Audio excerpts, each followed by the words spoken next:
This video is going to be about the materials and tools that I use to make my artwork. And we're going to start off with the basics here. This is an 8B pencil, super soft. I use this one because it kind of mimics the look of an ink pen. I can press it hard and get some good dark lines, and I often go over with ink as well, but this is like my mainstay for my darker lines. My second is a standard 2B pencil. You use them in school all the time, but it gives me a lighter, more narrow line for shading work. I use this one an awful lot. Next one I use is my watercolor paints. I use the kind in the tubes instead of the hard ones because I can just mix these into my water, and it's really super simple to use. And these are reasonably cheap. I bought me an entire package of like 16 colors for $5. Next, I use my acrylic paints. If I don't have the right watercolor, I can just thin this down.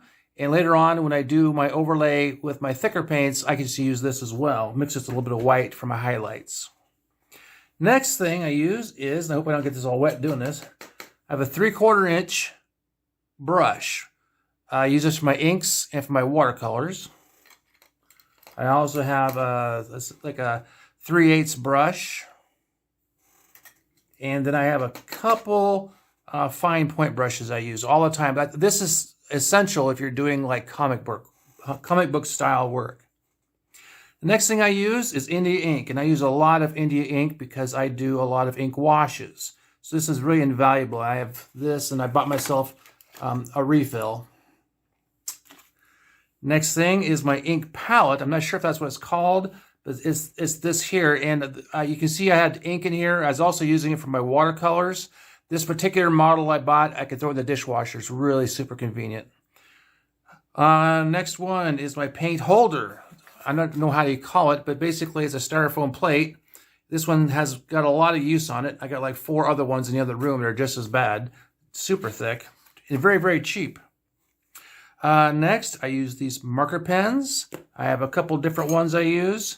On my older paintings, if you look at those, I use this one an awful lot because it gives me a really thick edge on one and thin on the other. Very comic booky. Next thing, paper towels. Everybody who's an artist has paper towels. And last, I have my pink eraser. And I bought myself a kneaded eraser, which I have not taken out of the package yet.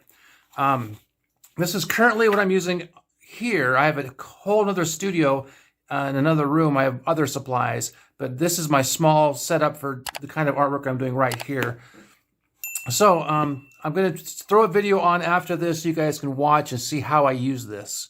So I hope this is helpful to just kind of see how I approach my work and the tools that I use. I'm going to show you an example here. I did an iguana a while back, and right here I'm using my 8B as in boy pencil to get my thick lines on. I'm mimicking the look of an ink pen. Now I'm putting on an ink wash. I think I'm using my 3/4 inch brush as a first layer. It's kind of a mid-tone, 40% gray. Just getting in some shapes here and some shading. Now I've bumped up to about an 80% gray tone, really kind of darkening things down a bit. Here I'm putting in some watercolor. This is some blue I'm using to backfill my shadows. I do that an awful lot in my artwork. I think using blue as a backfill really adds some 3D to your look. Now I'm putting in some green. This is watercolor. I think I'm using my 3/8 brush. Now I'm putting in some highlights, some bumps and scars and scabs with some white. I'm using my smaller brushes here.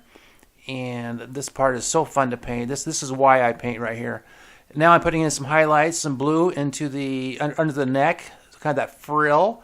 Doing some highlights around the eyes to make them stand out.